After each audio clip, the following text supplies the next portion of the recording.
A White House budget official has broken ranks, appearing in a closed-door hearing as part of the impeachment investigation into the United States president. Mark Sandy is the first official from the Office of Management and Budget to testify in the inquiry. His evidence could fill in gaps about the withholding of military aid to Ukraine. Mr Sandy is complying with a subpoena.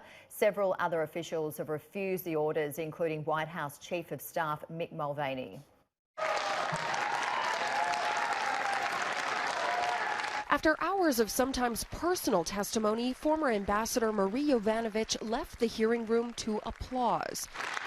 Do you swear or affirm? It started out like any other hearing, and then, as we sit here testifying, the president is attacking you on Twitter. President Trump tweeting at the recalled ambassador saying everywhere Marie Yovanovitch went turned bad.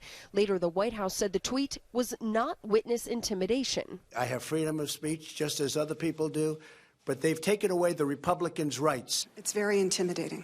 I don't think so at all. The White House going on to say it was difficult to imagine a greater waste of time than the hearing.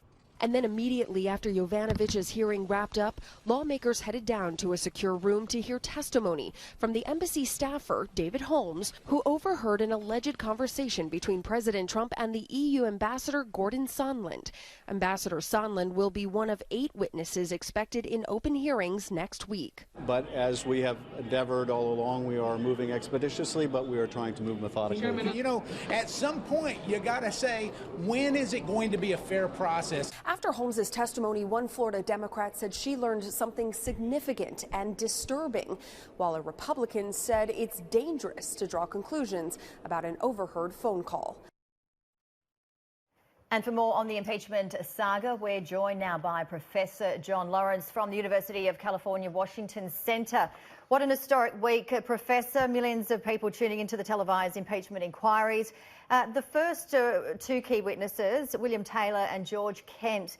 What do you hear in terms of the outcome of those 2, first of all? I think many people felt that these were very highly respected and apolitical witnesses. And of course, that's very significant. They were people who have served both Democratic and Republican administrations.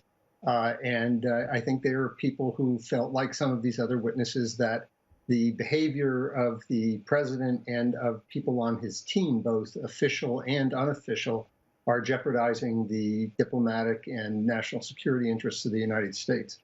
It's interesting to watch, and Professor, you've covered politics for a number of years. It has a reality TV feel about it, doesn't it, when you have a hearing and you're seeing tweets in response? It's unprecedented in a way. Completely. You're seeing the intersection here of social media and the formal age-old congressional investigations process, where particularly when Ambassador Yovanovitch was testifying, first the president was saying he wasn't listening to the hearing, and then he was testifying he was tweeting in real time.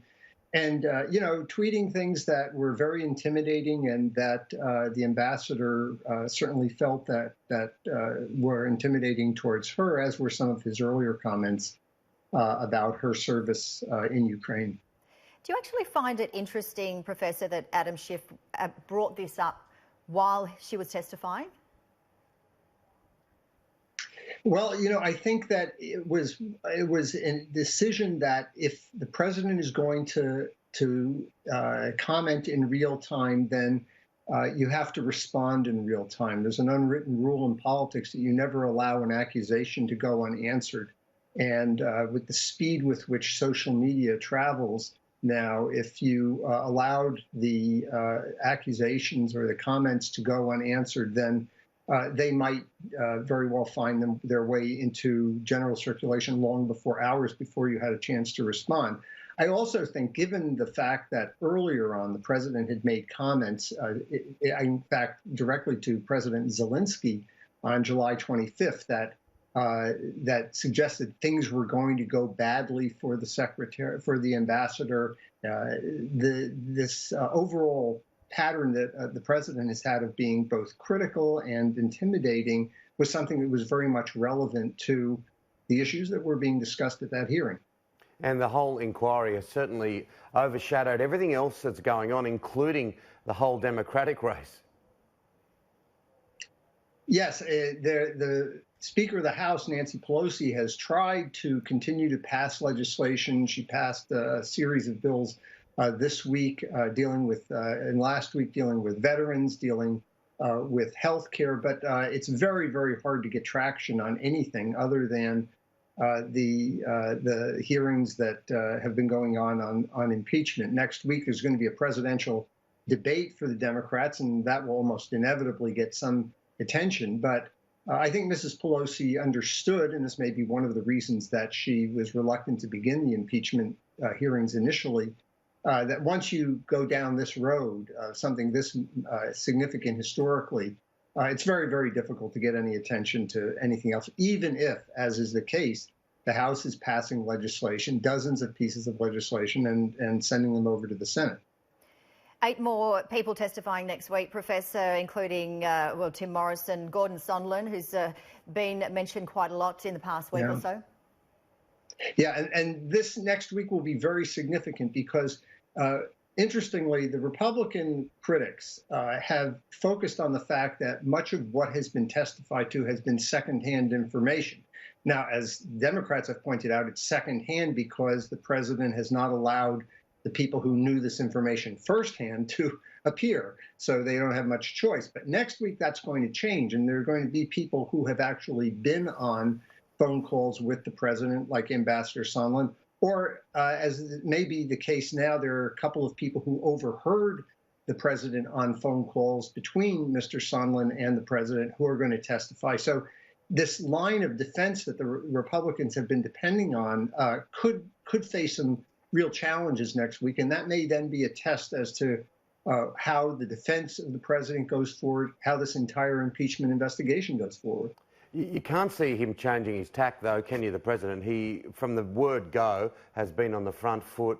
No apologies, no recanting. It's all been aggressive. No, this is wrong. It was a perfect phone call.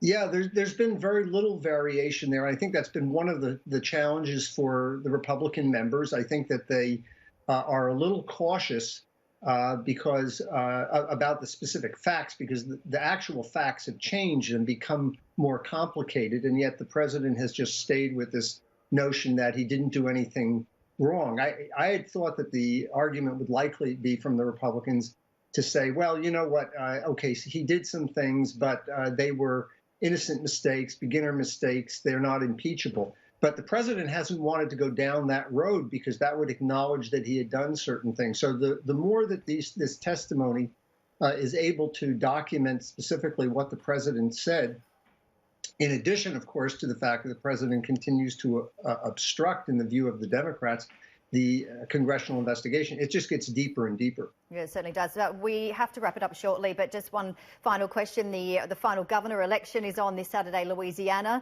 Democrat John Bill Edwards going for his second term. How is this playing a significant role in the lead up to the 2020 election? Of course, we've just seen the Dems win Kentucky and Virginia. Republicans won Mississippi. We're seeing some movement in that area. Well, if that election is going to be held, and as you mentioned, the Democrat ended up winning in Kentucky, the Republican incumbent did concede the election. It's hard to interpret what happens in a gubernatorial election in one state to a national outcome. But certainly, if the president's party is losing elections in states like Louisiana and Kentucky, that's going to make Republicans very, very nervous about next year, and justifiably so.